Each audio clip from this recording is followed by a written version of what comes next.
मेरा नाम पायल है, मैं एक हाउसवाइफ हूँ और मैं मंडी गोविंदगढ़ में रहती हूँ, जो पंजाब के अंदर आता है।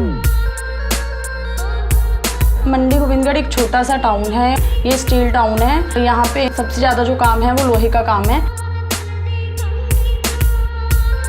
मैं एक हाउसवाइफ हूँ, तो हम YouTube पे अक्सर कुछ ना कुछ वीडियोस वगैरह देखते रहते हैं कि जिससे हमें कुछ नॉलेज गेन हो।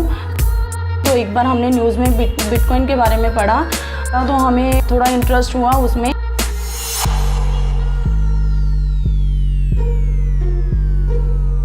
हमने जब उसे पढ़ा तो उसके बाद हमने देखा कि ये अमेरिका के स्टॉक एक्सचेंज में ट्रेड हो रहा है, तो उसके लिए हमें ये लगा कि ये कोई ना कोई अपडेटेड चीज़ है जिसके बारे में हमें सोचना चाहिए। ये आने वाले टाइम में कुछ ना कुछ हमें मतलब इसका अच्छा कुछ ना कुछ हमें जो है बेनिफिट मिल सकता है।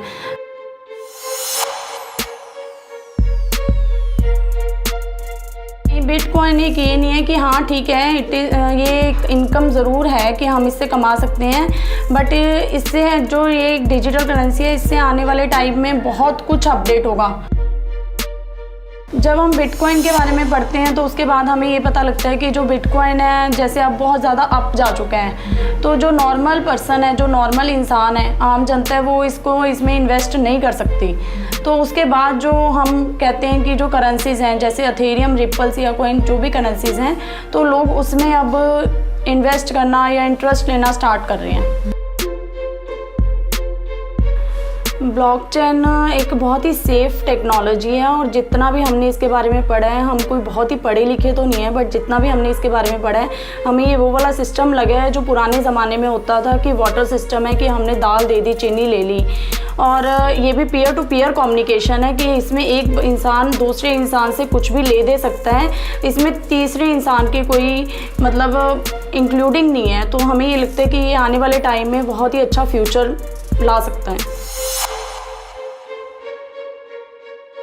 माइनिंग के बारे में हमने फिर पढ़ना थोड़ा सा स्टार्ट किया यूट्यूब पे। जैसे ही हमने यूट्यूब पे इसके पढ़ा, थोड़ा बहुत हमें स्लो इसके बारे में पता लगा।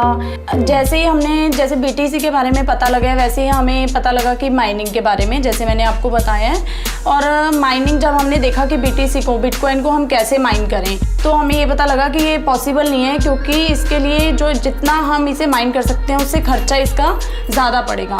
तो हमने इसके बारे में और सर्च किया। जैसे फिर हमें पता लगा कि इससे साथ ही करेंसीज़ हैं, छोटी करेंसीज़ हैं जो हम माइन कर सकते हैं, जैसे एथेरियम, जेडकैश, डैश, रिपल।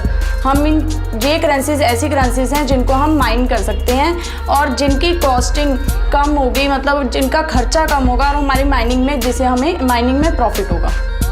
यूट्यूब ने हमारी बहुत हेल्प की इसको माइन करने के लिए। तो हमने ऐसे थोड़ा परचेजिंग किया मटेरियल, जो इसके अंदर यूज़ होगा सारा। कोई भी ग्राफिक कार्ड है, कोई सप्लाई है, कोई मदरबोर्ड है, रैम है, हार्ड डिस्क है, ये हमने सब परचेज़ किया। जो इसके अंदर रिक्वायर्ड था उसको हमने सब असेंबल किया। असेंबल करने के बाद इनकी सेटिंग्स के बाद हमने इसको देखा और काफ़ी हमने पहले गलतियाँ भी की कि हम ग्राफिक कार्ड कुछ गलत ले आए, वो गेमिंग के ग्राफिक कार्ड हैं या कुछ भी हैं। तो हम हौली इससे सीखते गए। जैसे कि हमने 3 रिग लगाए हुए हैं, उनके हैशिंग के अकॉर्डिंग लगा लो कि कोई कम है कोई ज़्यादा है। तो उसका जो हमारा रिटर्न आया 1.5 मंथ का, नियर अबाउट 2 एथेरियम है। मुझे ये नहीं समझ आता कि गवर्नमेंट इसे इलीगल क्यों कहती है, क्योंकि हम जो कर रहे हैं वो एक ट्रांजैक्शंस जो भी कर रहे हैं हम वो सब ट्रांसपेरेंसी के थ्रू कर रहे हैं कि हम जो भी ट्रांजैक्शंस करते हैं वो ब्लॉकचेन में सब कुछ फीड होता है। मुझे ऐसा लगता है कि जो क्रिप्टो करेंसी है वो आम जनता के लिए बहुत ही अच्छी होगी, क्योंकि जो आम जनता है वो बैंकों में लग के या गवर्नमेंट के रूल एंड रेगुलेशन से जितनी भी परेशान होती है, वो इस ब्लॉकचेन के थ्रू थोड़ी राहत मिलेगी उसे और वो अपना काम जो है वो सही तरीके से कर पाएगी। और जैसे इंटरनेट ने दुनिया को बदल दिया और इंटरनेट से ही हमें क्रिप्टो करेंसी के बारे में पता लगा, मुझे ये लगता है कि क्रिप्टो करेंसी और ब्लॉकचेन आने वाले टाइम को बिल्कुल बदल देगी और मतलब बहुत हमें फ़ायदा देगी।